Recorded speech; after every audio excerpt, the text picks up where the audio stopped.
The American walks every day, normal, going to work. He's walking downtown in Manhattan, and all of a sudden,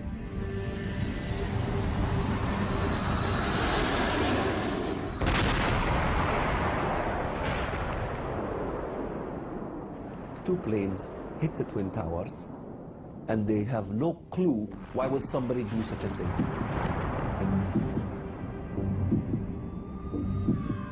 Deliberate and deadly attacks which were carried out yesterday against our country were more than acts of terror. They were acts of war.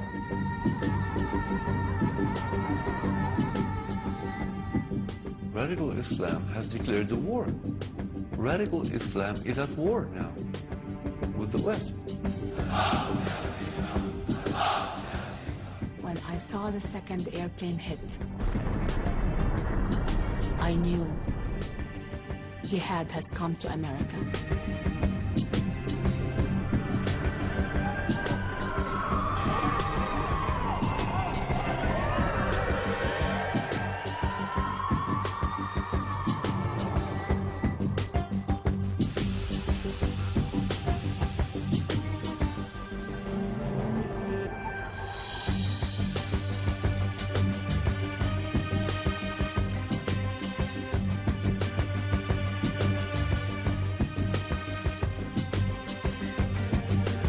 What happened in Bali and in Istanbul and now in Madrid are close to home for all of us.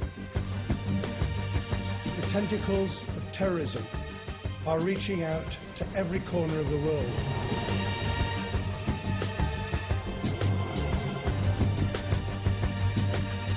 London's worst attack since the Second World War. A series of blasts rocked the capital during the busy morning rush hour. A shocking toll of dead and injured. Dozens are described as in a critical condition.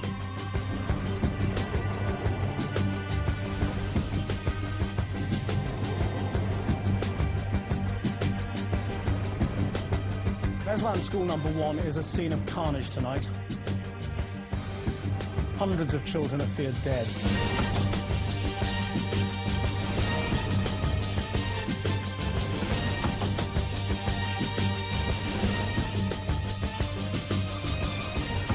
Они будут видеть наши зрители. Пусть Россия ждет наши зрители, пусть они ждут на их города, везде будут ждать наши зрители. Мы конкретно будем работать. Every single country in the world is dealing with this on one level or another. You see that the Thais are dealing with it. You see that the Filipinos are dealing with it. The Europeans are dealing with it in Madrid. The Russians are dealing with it in Chechnya. The British are dealing with it in London and in Manchester. And of course you see in the Middle East, whether it's in Iraq, in Iran, in Syria, in Lebanon, in Egypt. And of course in Israel and Saudi Arabia, and you go to Africa and you see that jihadis are operating everywhere from Djibouti to South Africa. All of these areas that we refer to as separate wars, the Palestinian war in Israel, the Iraq war, they see all of these not as specific wars, but as fronts in a global jihad.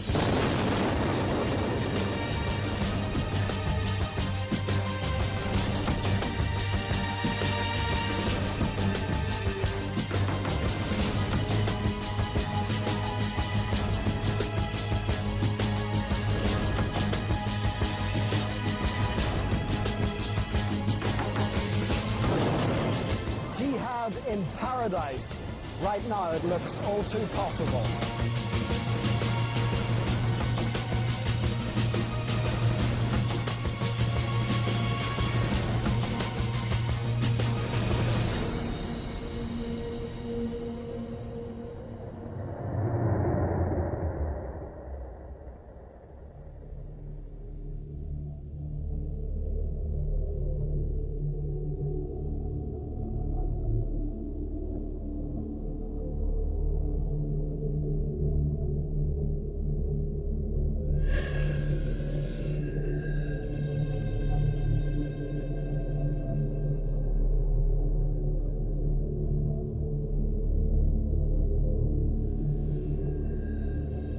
نقسم بدماء وأشلاء أطفالنا وعذابات أسرانا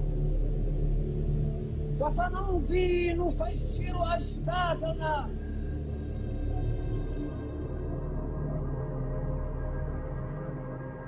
We need to understand the culture that produced terrorism. Nani Darwish is no stranger to terror. She was born in Egypt and grew up in the Gaza Strip. In the 50s, her father headed Fedayeen terror operations against Israel. Some people view the current situation with the Middle East as a clash of civilization. I think it's more than that, way more than that. I think it's an outright declaration of war from radical Islam on Western culture, on the Judeo-Christian culture, and we should know that. It's a declaration of war.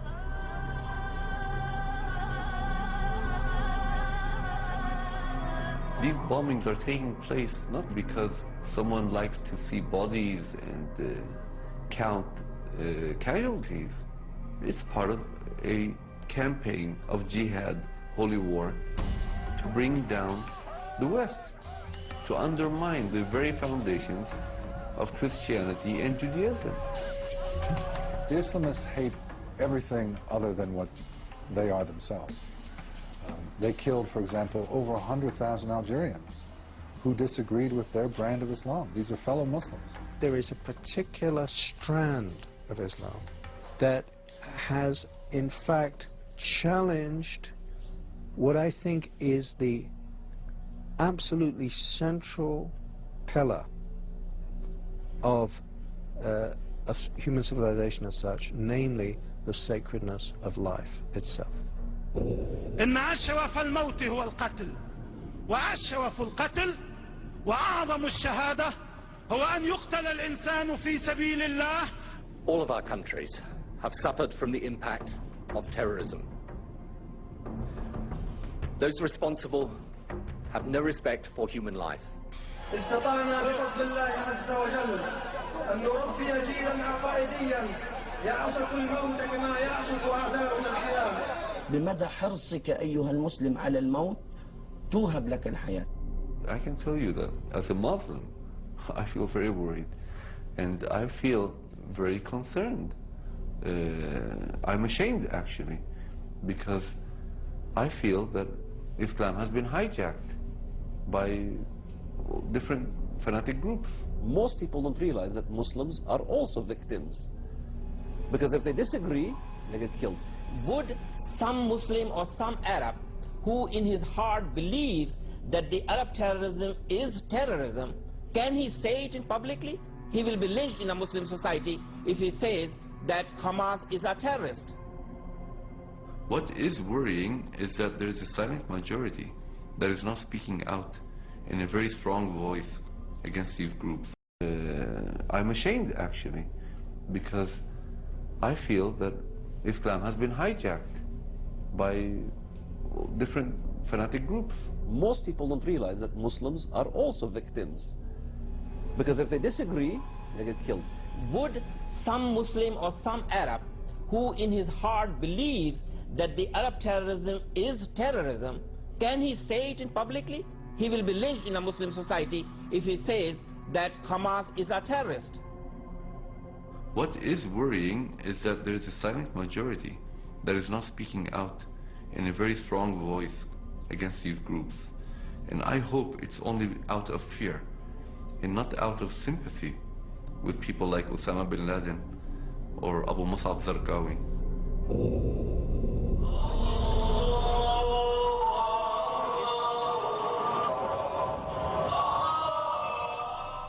The question then becomes, what percentage of the Islamic world supports jihad and could be considered radicals or Islamic fundamentalists? The Muslim world consists of more than 1 billion people, and it's very difficult to tell what percentage of this 1 billion supports Al-Qaeda or Zarqawi or other terrorist groups.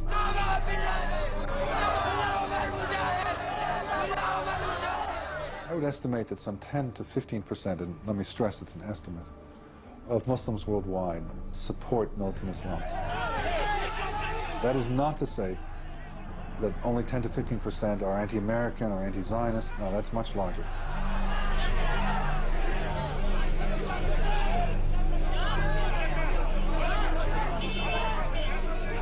$1.2 billion Muslims out there with 15%. This is a huge number. This is as big as the United States of America. And the bad thing about it is that they're spread all throughout.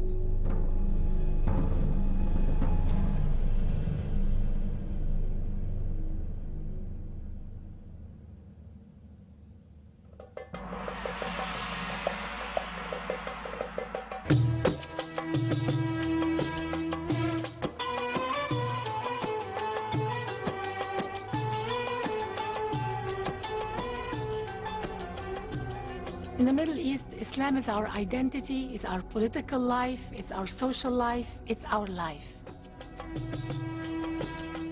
As a child, I attended Gaza elementary schools, and we were taught that jihad is a religious holy war for the sake of Allah. That's what it is, to conquer the word for Allah. That is jihad. These are actual scenes broadcast on Arab television. لا بد من أن نقيم أنفسنا على دين الله عز وجل وعلى شرع الله سبحانه وتعالى. لا بد أن نربي أبناءنا تربية على حب الجهاد في سبيل الله، حب القتال في سبيل الله. Daily, my classmates would recite poetry, jihadist poetry. And when they recited it, they were crying. They were wishing shahada, to be shaheed, to die as a martyr, to die in jihad. إذا أردنا العزة فلا سبيل إلى العزة إلا بالجهاد. I would summarize the struggle today between radical Islam in the West with the phrase from a Jordanian schoolbook and also a Palestinian schoolbook. And the teaching in Islamic education is this religion will destroy all other religions through the Islamic jihad fighters. It's Islam against the other religions. It shows how mainstream some of these concepts which are seen as radical Islam had become or are in the mainstream Arab world today. Radical Islamic proponents believe that the West has been engaged in a conspiracy to subjugate Islam. أما الولايات المتحدة الأمريكية بصراحة هي تريد طمس هويتنا الدينية. به جنگ مردم عراق اومدن علاوه بر اینکه به جنگ اسلام اصلا اومدن. امریکا هي العدو الاول للامه الاسلاميه لانها تخوض حربا ضد هذه الامه العربيه والاسلاميه. What they are saying is the United States is a threat, is a danger to them, is trying to dominate them, is trying to turn the whole world into America, and this is what they are telling their people they have to fight against. کشورهای دیگر عربی غیر عربی همه هدف اینا قرار میگیره. اینا جهان خاری را دارن دنبال میکنن. And therefore, it is obligatory of Muslims to strike back. الولايات المتحدة عدوة العرب والمسلمين والإنسانية، وعلى كل إنسان بما يقدر ويستطيع أن يقاوم هذا العدو. The West needs to be defeated one way or another. بنابراین وظیفه هر مسلمان و هر غیرتمند غیر مسلمانی است که در مقابل آمریکا و امریکیان و انگلیسی‌ها و اسرائیل‌ها بیسته و هر کجا اینا منافعی دارن منافعشون رو باید به خطر بندازن. من يملك أن يقول كلمة في الجهاد الحق هذا ضد المحتل ويقدم بيوت ويقدم شباب وتقدم تضرب رقاب وتنسف جماجم، هذا خط النصر والشهادة والتضحية. I mean, therein lies the issue of the threat of militant Islam, the anointed right to carry out executions of anybody who is considered a threat to Islam itself. يجب أن يفهم الأمريكيون أنهم باعتدائهم على العتبات المقدسة إنما يعتدون على كل المسلمين في العالم. The word jihad in the Muslim vocabulary, in the Muslim consciousness, is a very powerful word.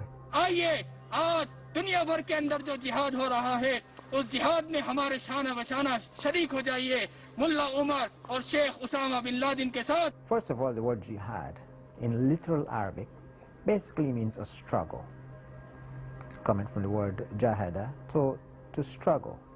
Jihad in the traditional sense means self-struggle. Look within yourself to try and make yourself a better person. People think about it, yes, jihad does mean self-struggle, struggle within.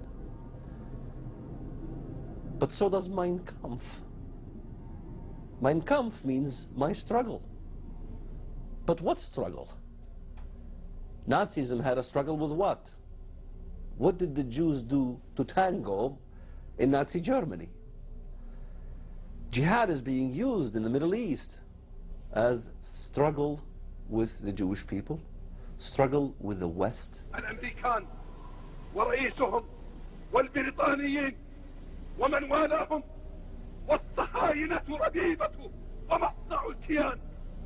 الله أكبر.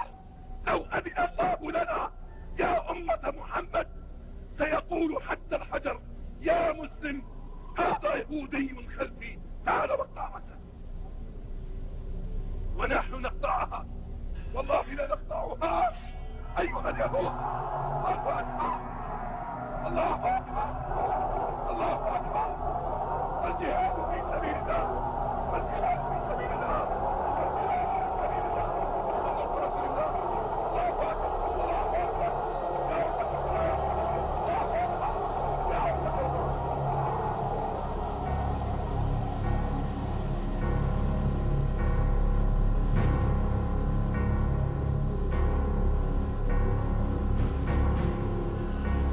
مراهق بريطاني انتزع قلب عجوز بعدما طعنه وشرب من دمها. هناك ناس مهووسون بمص دماء كبار السن. وهؤلاء وحوش على شكل بشر. The main theme in most of the Arab media is hostility to Israel and the United States and the West. آنکان تندیس بی همتای آزادی دشمن توحید و توهین خداوند. In the Arab media there is a process of demonizing Jews and the West. There is widespread use of this theme of portraying Israel and the United States as Satan, and this is an integral part of Arab Islamist propaganda. الشيطان مغرور الشيطان يحتل الأوطان بسلاح الطغيان. إنه الشيطان منبع الطغيان إنه الشيطان منبع الطغيان. The amount of hate propaganda is far more extensive and pervasive than the attention it has received in the Western media.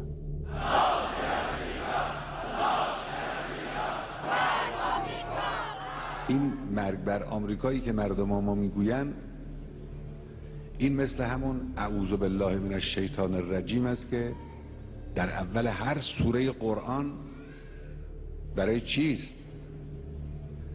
یک لحظه از یاد نبرد که شیطان آماده حمله به او و انهدام حصار معنوی و ایمانی اوست. این مرگ بر آمریکا برای همینه. After 9/11, a lot of people in the West asked, why do they hate us? And some of them even started blaming themselves, looking what could America have done? There were numerous examples in American academia and media after 9/11.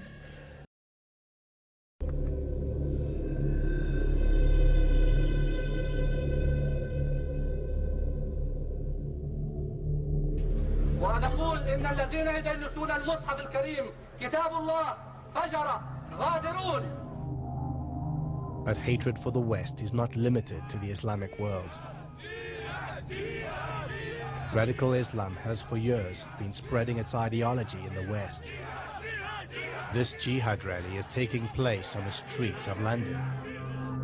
The infiltration of radical Islam is so deep, it's shocking.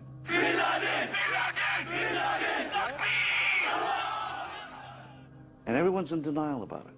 The minute you say, oh, this is an extremist group, you know, all of a sudden it's, oh, you're not being politically correct. You have Al-Muhajirun, who's an open-fledged terrorist entity, speaking out on the streets, calling for Muslims to jihad against Britain. UK, you will pay! UK, you will pay! Bomb USA! Bomb USA! Bomb UK! Bomb UK! UK, you will pay! UK, you will pay! We've been infiltrated by people who want the Quran to replace our constitution.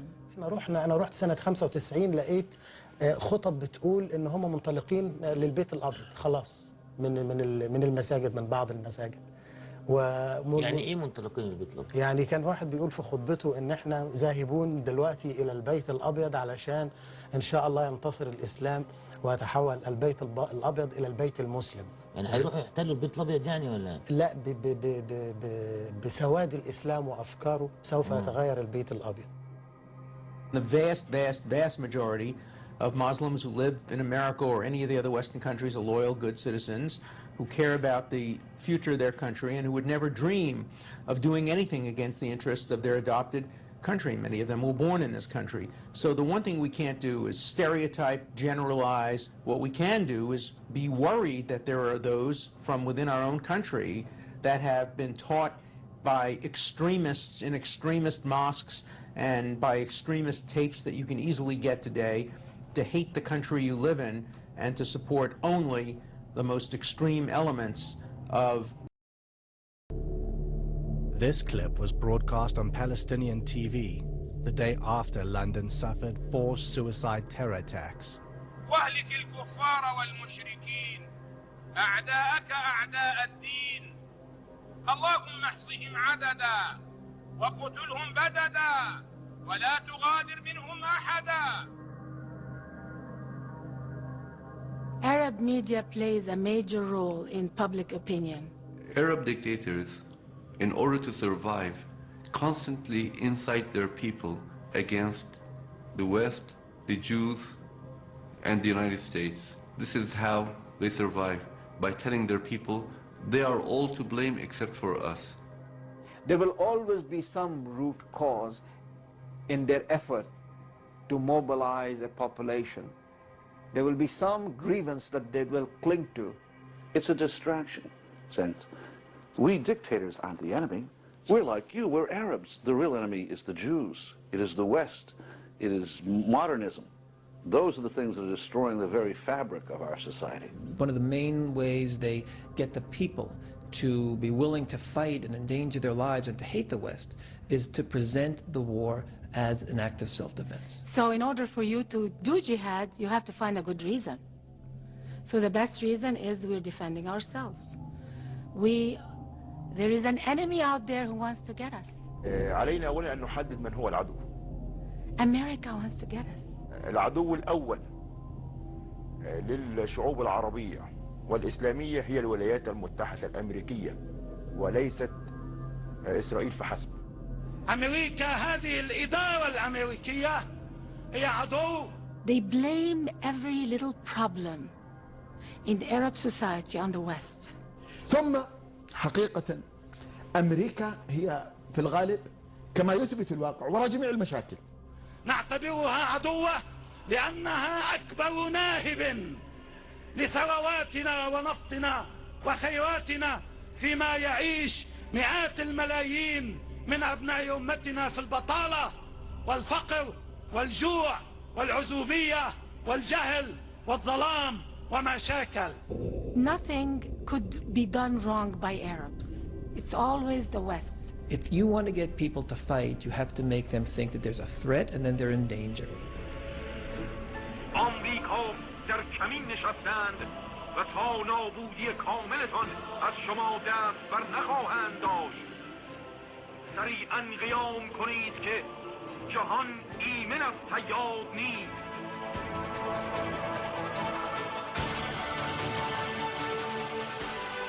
And this is an integral part of Islamist propaganda.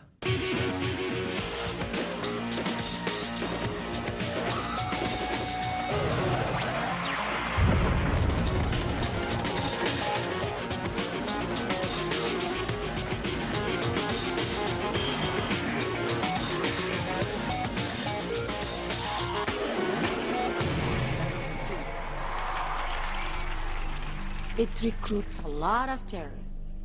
That's the purpose of the Islamists' propaganda, is to make the people angry, hateful against the West, to be willing to fight them. وشعارنا الذي رفعناه ولا نخشى أن نكرره في كل عام: الموت لأمريكا.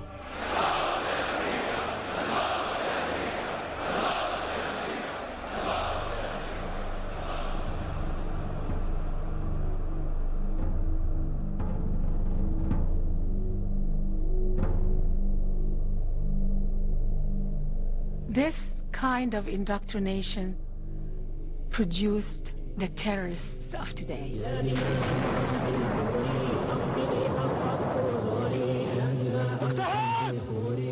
They are the natural product of indoctrination.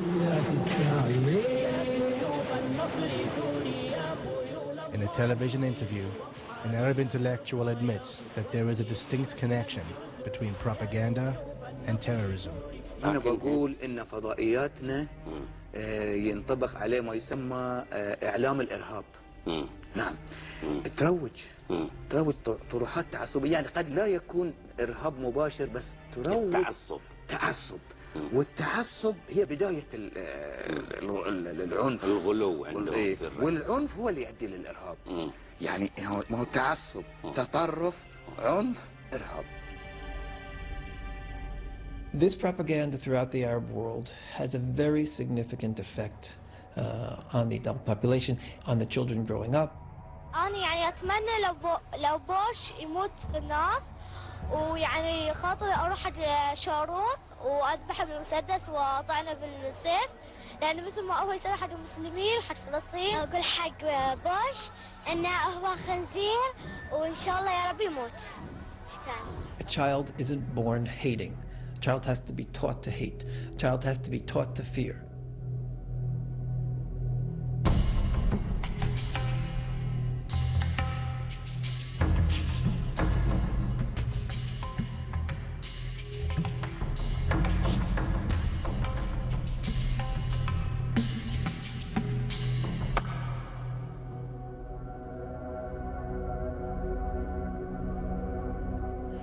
هناك خلل بنائي في الثقافة العربية أيضا، في تمجيد العنف وفي عدم القدرة على إدارة الحوار السلمي.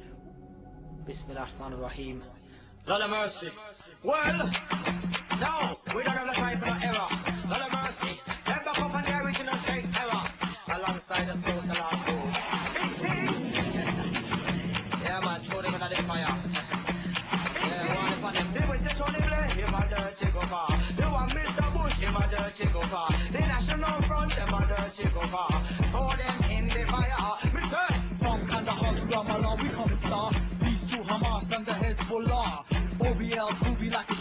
star, like the way we destroyed them through Tawa. Ha ha.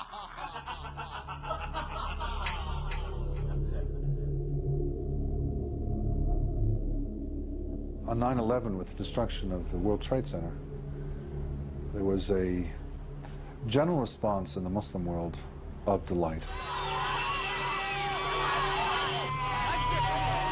With the Palestinians, perhaps the most extravagant.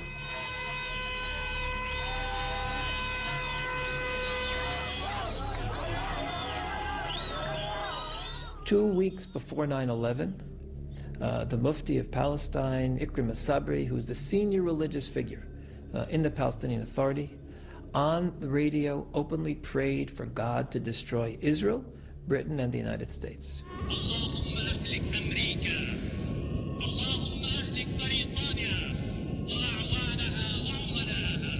When you hear the same message over and over and over again,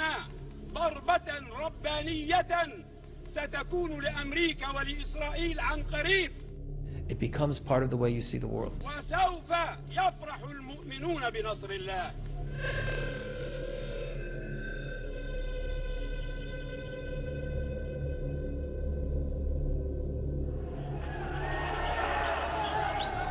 In Pakistan, ordinary citizens are whipped up into a frenzy at the very sight of a burning American effigy.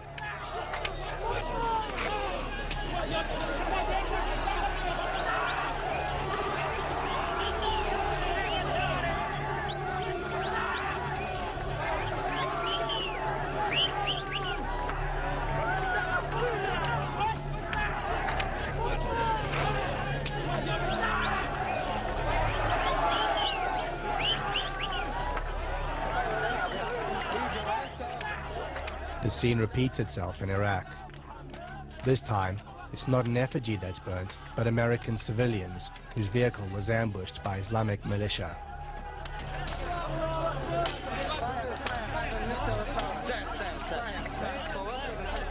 Iraqi civilians cheer as they throw rocks at the dead Americans in and around the blazing vehicle.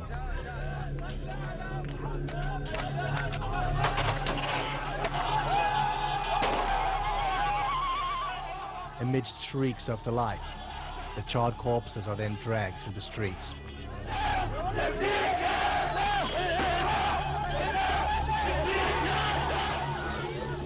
A similar phenomenon occurred in the Sunni Muslim country of Somalia with the infamous Black Hawk Down incident. After US military helicopters were shot down, the bodies of American soldiers were stepped on, after which time they were dragged through the streets.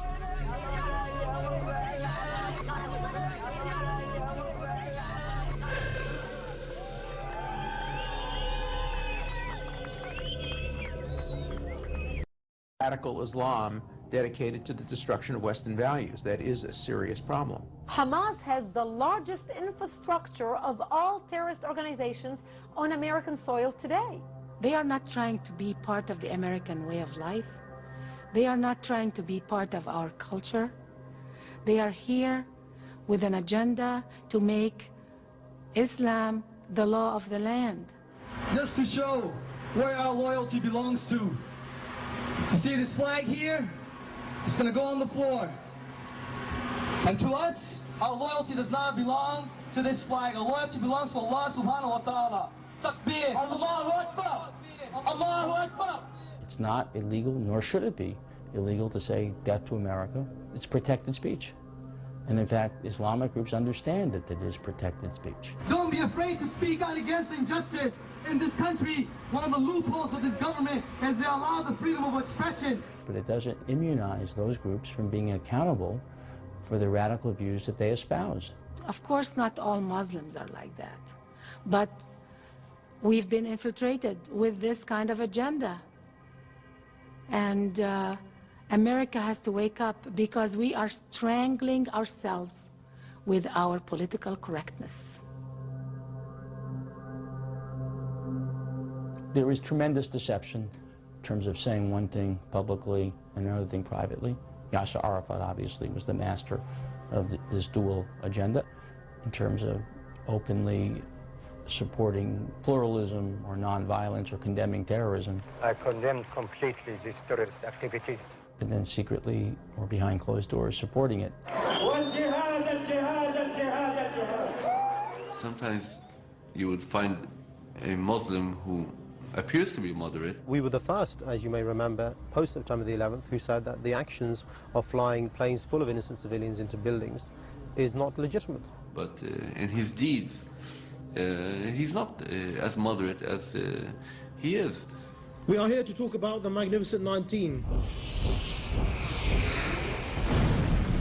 Those who 2 years ago today split the world into two camps, into the camp of Islam and the camp of non-Islam or Kufr. Those who revived the obligation of jihad worldwide. The Magnificent 19, they were praising the hijackers, celebrating the attacks on New York. The deception is so high and so successful that I'm afraid we're losing the battle. In order to expose British terror groups like Al-Muhajirun and supporters of Sharia, Glenn Genvey collaborated with Jonathan Galt and acquired recordings of the group's meetings held in London mosques. The tapes reveal open incitement to violence and terror, in particular from Abu Hamza al-Masri, who calls upon followers to kill the kuffar, or non-Muslims. What makes Allah happy? Allah is happy when the kafirs get killed. Abu Hamza, in one of the clips, is talking about the word kufar, that if you are not a Muslim and you live in a Muslim land, you are like a cow. That's his word. You see the Islamic rule, if a kafir goes into a Muslim country and he's walking by, he's like a cow going, anybody could take him. That is the Islamic rule, and this is the opinion of the fuqaha. It's not my opinion. If you read the books of jihad, you'll see. You can take him to market, you can sell him. Kafir is walking by, he went inside, you catch him, what are you doing here? Then he's a food, you can sell him the market. You can kill him. If Muslims cannot take them and sell them in the market, then you just kill him. It's okay. Abu Hamza also engages in hate speech against. So what did the parliament do in Great Britain? They got together and they said, well, we need to give Hitler land for peace. In return for Hitler's guarantee of world peace, Chamberlain and Daladier prevailed upon Czechoslovakia to give up the Sudetenland without a fight. In Britain, a happy Chamberlain came back declaring he had achieved peace, peace in our time. One of the most tragic and ironic scenes in all history. This morning, I had another talk with the German Chancellor, Herr Hitler. And here is the paper which bears his name upon it as well as mine.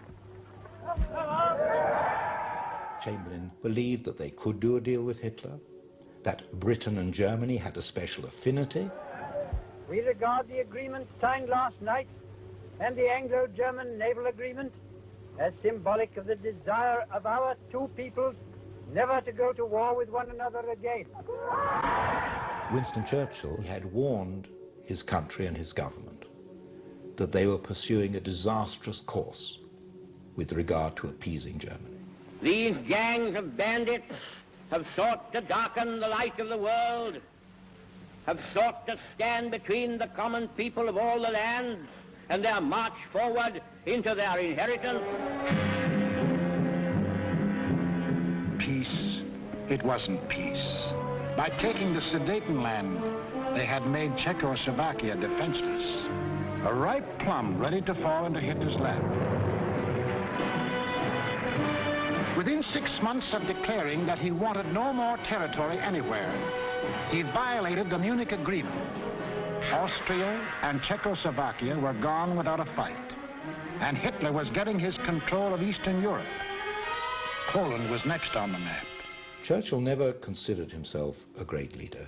He always considered that he had failed, because from 1933 to 1939, he had warned his country and his government. So when war came, and when in May 1940, he was asked to be prime minister. He felt he was only there because he had failed, that if he had been listened to, if the country had understood the German danger, if the country had allied with other states threatened by Germany, then this situation would never have come to pass, that Hitler could have been deterred. Perhaps it could have been stopped, perhaps millions of lives could have been saved. Today, the press, by minimizing the potential threats, by ignoring the potential threats, are doing a tremendous disservice to the West by not alarming the people to what they should be alarmed about. When you ignore what people are saying, when they're actively on a daily basis calling for your own annihilation, calling for the annihilation of your country, you're ignoring them at your own risk. The same thing is happening now again. History is repeating itself. I was a very intense believer in the Nazi ideology. And I know what a supreme dedication to an ideology can do. From an early age, Alfons Heck was influenced by the Nazi worldview. He joined the Hitler Youth at the age of 10, and by the end of World War II, he was a high-ranking officer of the Hitler Youth. It is absolutely correct to say, if you can't learn from the events of Nazi Germany,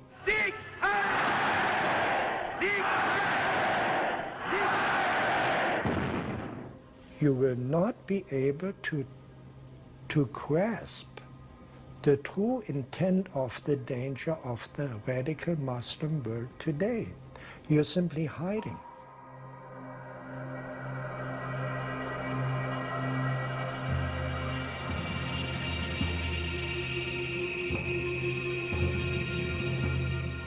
History has an unfortunate habit of always repeating itself.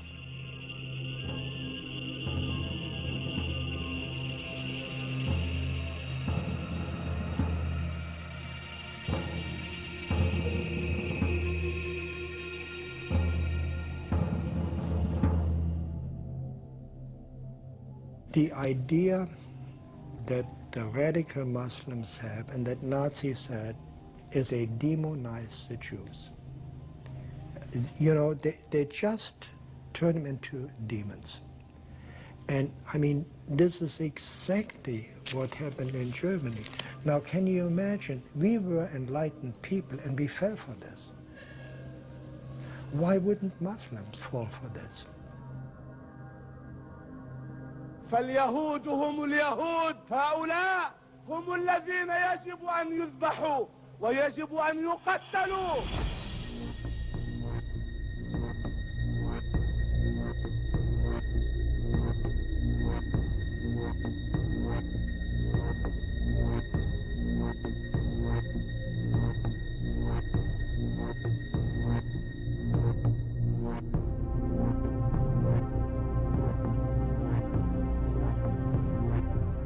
هنيئا لمن وضع حزاما ناسفا على نفسه أو على أبنائه ودخل في أعماق اليهود وقال الله أكبر ولله الحمد لا إله إلا الله محمد رسول الله.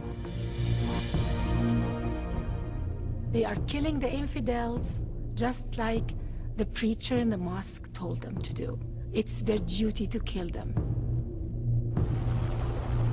تا اسرائیل از صحنه روزگار حذف نشود، این فریادها به قوت خود باقی.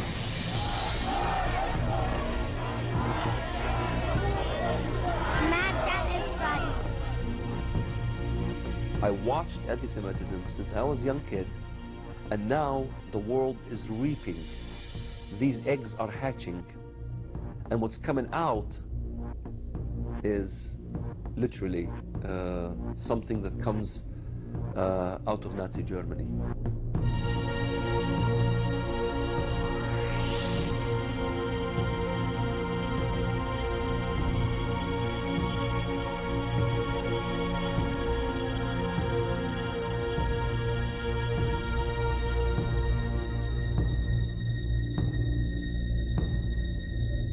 same as in Nazi Germany. The Boy Scouts in Nazi Germany, we had the youth.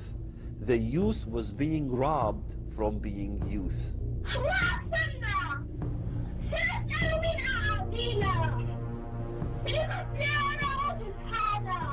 Arab children are being taught that Jews are inherently not human, that they are born from monkeys and pigs, that it's perfectly all right to kill them, that is a command from Allah to kill all Jews.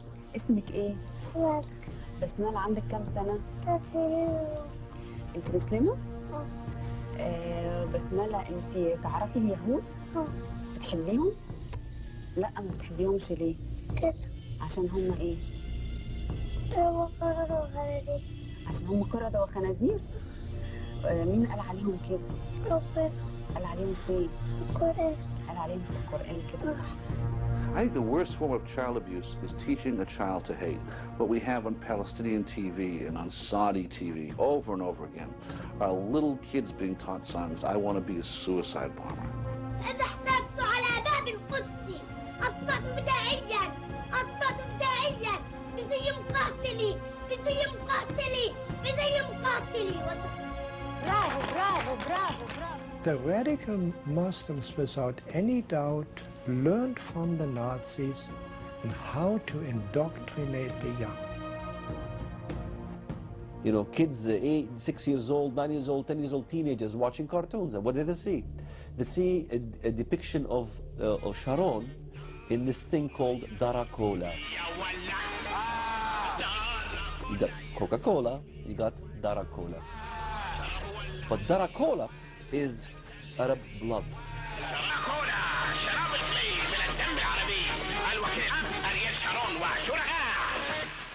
لا مستر شرون فهمني. أنا كلمت المتخصصين عشان نسوي بطل المشروب بطل حاجة ساعة شوية دم عربي علشان نشرب دم العرب.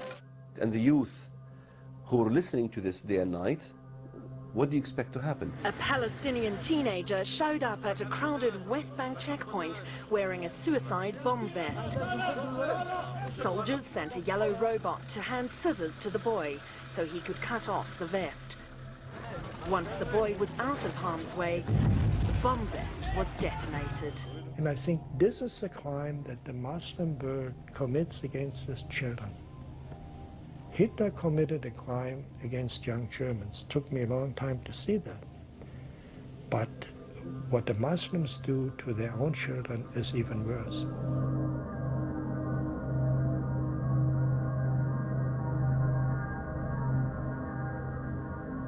They tell Arab children that Jews bake cookies with their blood. منيح. أصلاً نحن في عندنا مهمة للقيادة ولازم ننفذها بسرعة. إيه؟ Arab children that Jews bake cookies with their blood. منيح. أصلاً نحن في عندنا مهمة للقيادة ولازم ننفذها بسرعة. إيه؟ شو هي؟ This is a scene from the television series Al-Shatat. It was broadcast on satellite TV stations that reach hundreds of millions of viewers. اسمع، بدنا دم طفل مسيحي قبل الفصح مشان الفطير.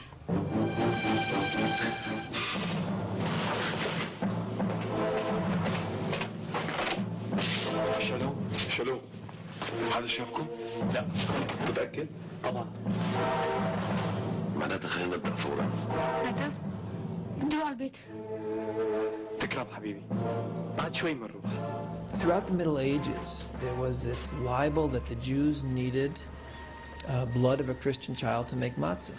Now, of course, today the world knows this is totally, totally libelous accusation, no connection to truth at all. Yet the Al-Shatat film was able to include a video depiction of this ancient blood libel as if this is real Jewish ideology.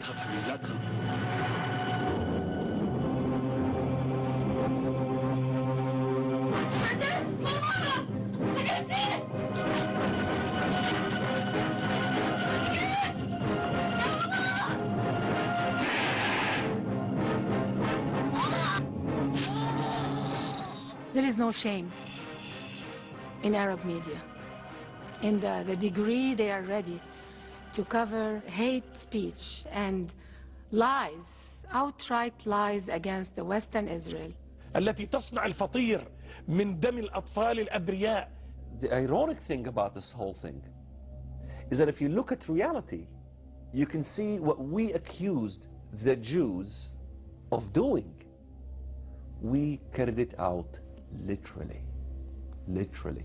فالقتل في سبيل الله أشهى أمانيهم والإدخال في جنودك وحلفائك من أسعد لحظاتهم وحز رؤوس الكفرة المجرمين تطبيق لأمر ربنا.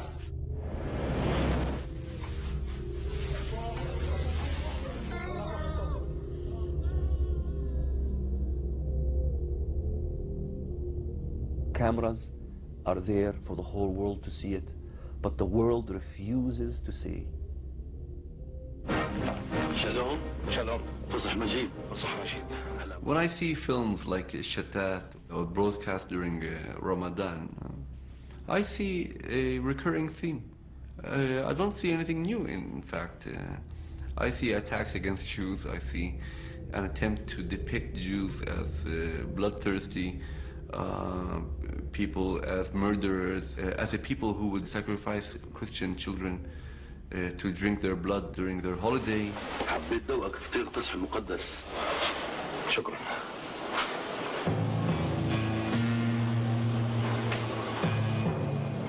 كيف شفتها ما طيبة؟ عادية مثل الفطاير الدنيا. لا تغلط. هي ألذ وأقدس. لأنه معجون بدم نقي. دم جزر. What is significant is not just the film, but the time in which it was shown. Ramadan is a time when people will look at the TV because it is a month in which Muslims traditionally think there's a lot of blessing and there's a lot of religious education going around. So when you choose that month to show a particular film that is anti-Semitic, you are grabbing an almost captive audience. And it just shows you how dangerous propaganda could be. How could you possibly believe this in the 21st century? How could you possibly believe this? And yet, they believe it because of the incessant propaganda. If you would have asked me when I was 6 years old, who are the worst people on the face of this earth, my answer would have been they're Jews. They ought to be killed. إسرائيل هي عدونا. هذا كيان غاصب غير قانوني غير شرعي ولا مستقبل له في أرضنا ومصيره يعبر عنه دمنا والشعار الموت لإسرائيل.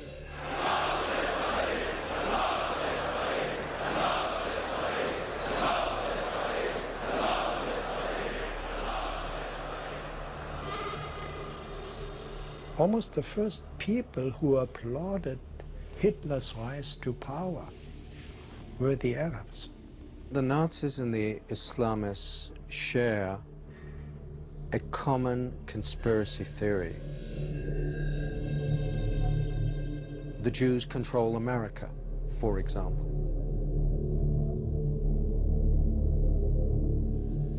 This is the way that it is portrayed day in, day out in the Arab media. مخطئ من ظن بأن أمريكا هي التي تتحكم في إسرائيل وقراراتها، إسرائيل المزعومة، لا، بل إن الصهيونية العالمية هي التي تحرك القرار الأمريكي على الريموت كنترول.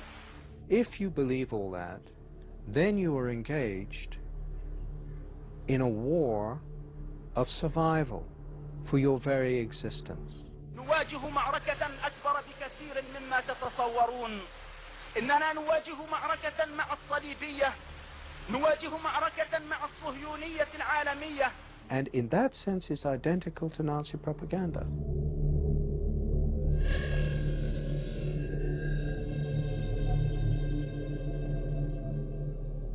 This is a war of propaganda in which the same techniques of subversion that we saw earlier in the challenge posed by fascism and Nazism are repeating themselves.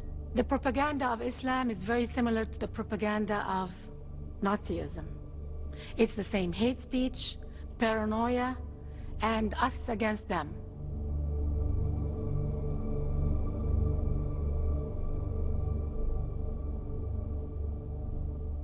Here is a critical point that is generally overlooked.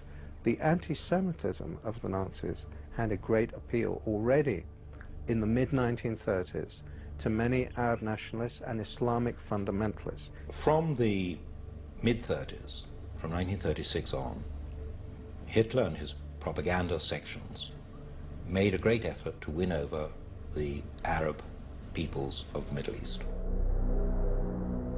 We see that the undisputed leader of the Palestinian Arab national movement of the 1920s, 1930s and 40s, Haj Amin al-Husseini, the Mufti of Jerusalem, was a fervent admirer of Adolf Hitler. The Mufti was one of the founders of the radical Islamic movement, and Hitler saw at once that this man not only could serve his purpose, but wanted to serve his purpose. There is a very important meeting between Hitler and the Mufti of Jerusalem on the 28th of November 1941, of which we have a full protocol. And what Hitler explains is that this is first and foremost a war of extermination against Jewry. And he tells him to lock this secret in his heart. He is revealing it to the Mufti. It's extraordinary he should choose the leader of the Palestinian Arab National Movement for this revelation, which is in an official German document. It seemed strange to us that a Mufti who was not a pure Aryan was being received by Hitler. But they said, no, we have the same goal, which is the extermination of the Jews. The Mufti was sent to the Balkans, where he raised a Bosnian Muslim SS division. He had several SS divisions, the Handschar division, for example, where they had nominally Croatian officers, but the rank and file of the unit were entirely Muslim, Arab Muslims, and they were bringing them in from all over the world. I was utterly astonished that the Grand Mufti of Jerusalem had raised a Panzer division of Bosnian Muslims to fight along the Waffen-SS.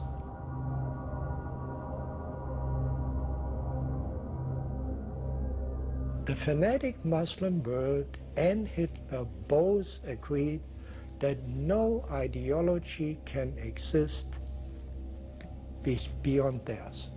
It's all-encompassing. A secular dogma like Nazism is less dangerous than this Islamofascism that we see today. It's less dangerous because Islamofascism has a religious twist to it. It says God the Almighty ordered you to do this, not the Führer, you know? So it is way more dangerous. It's trying to grow itself in 55 Muslim states, so potentially you could have a success rate of several Nazi Germanys if these people get their way. Hitler's gone and dead. The German people are not the Nazis of 1944, but the Muslims have never wavered in their goal. The Jews are the prologue. After the Jews come the real issues. Whatever happens to Israel,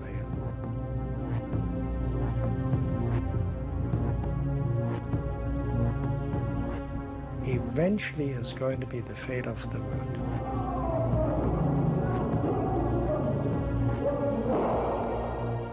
Israel presents the warning.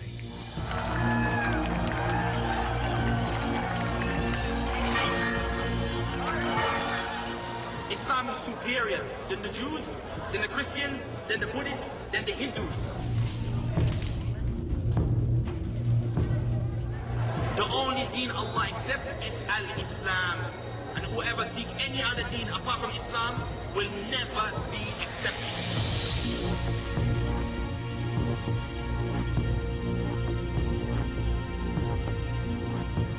And the Christians are kafirs. And you may say to yourself, no, they're innocent.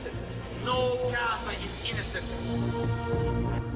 Two blasts just minutes apart, outside two churches in Baghdad, as those inside worshipped. And you too will meet your destruction, because Allah's religion will prevail on this earth.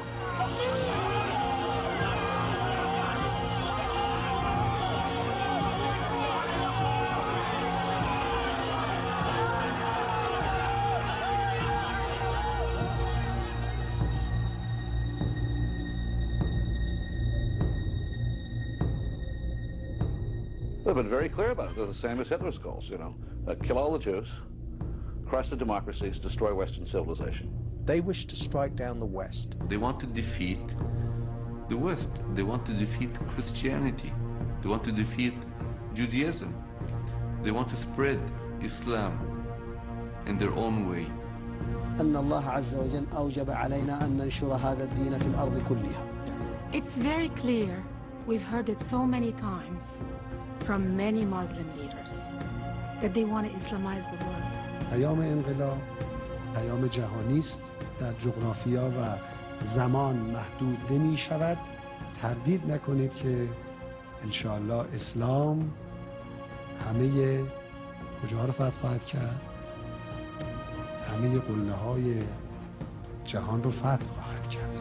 قد حكمنا الدنيا وسيأتي يوم والله نحكم فيه كل الدنيا. سيأتي يوم نحكم فيه أمريكا، سيأتي يوم نحكم فيه بريطانيا، ونحكم فيه كل العالم. Radical Islamic groups want to see the world unified under Islam. It's only a matter of time until we rule Earth, until we control Earth. One day, this very flag will fly over the Parliament in London.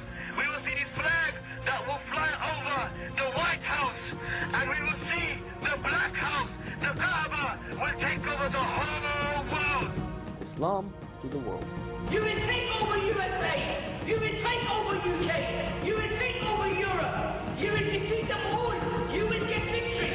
You will take over Egypt. We trust in Allah.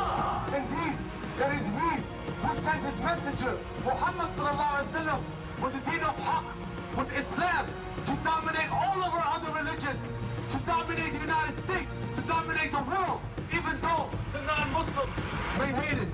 Takbir, Allahu Akbar, Allahu Akbar, Allahu Akbar, La ilaha illallah. At the end of the day, Islam must control Earth, whether we like it or not. It's a promise from Allah subhanahu wa ta'ala. It's a promise from Rasulullah subhanahu wa ta'ala.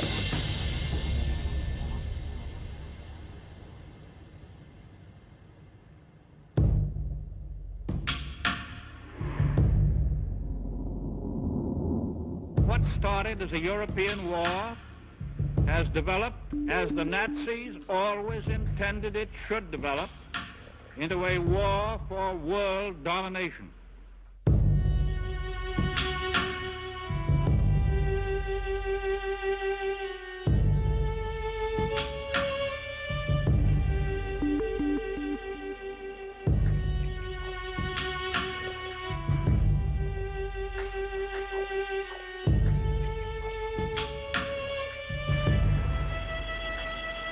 It is coming very close to home. Will our children too wander off in search of new gods?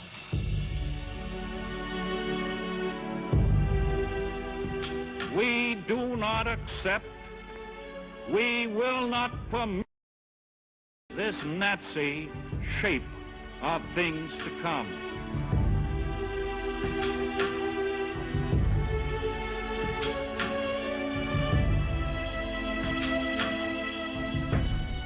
We know that these people act in the name of Islam.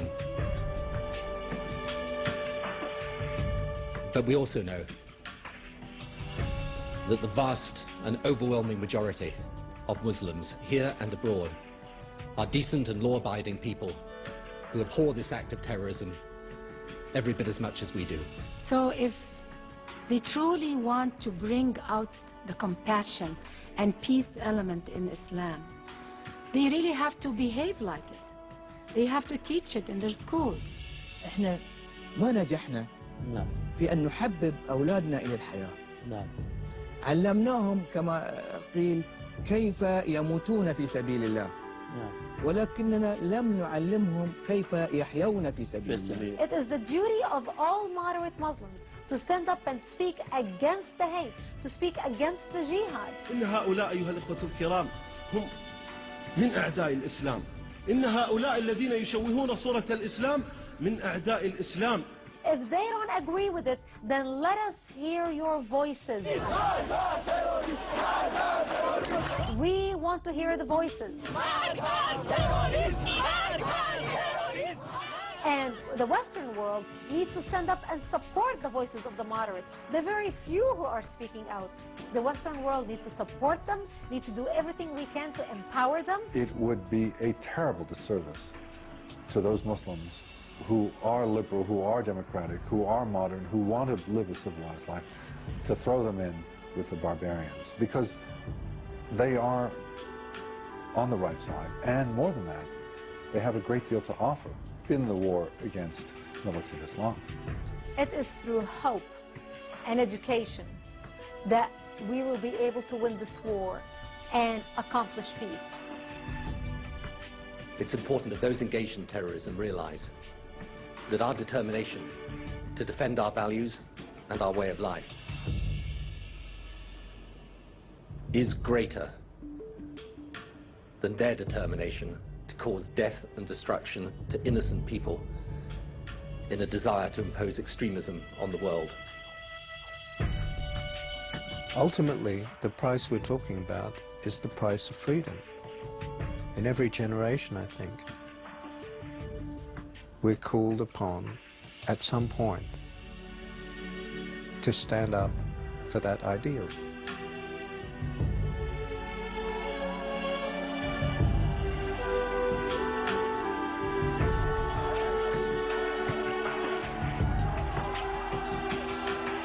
There is no evil that I'm aware of in history that has simply disappeared of its own accord.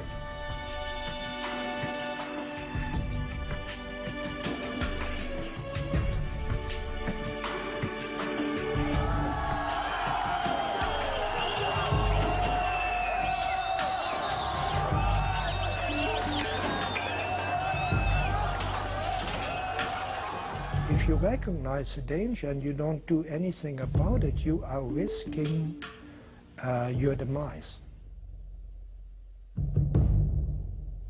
We cannot claim ignorance anymore. Where evil triumphs, it is because there were not enough good people to stand up to defeat it.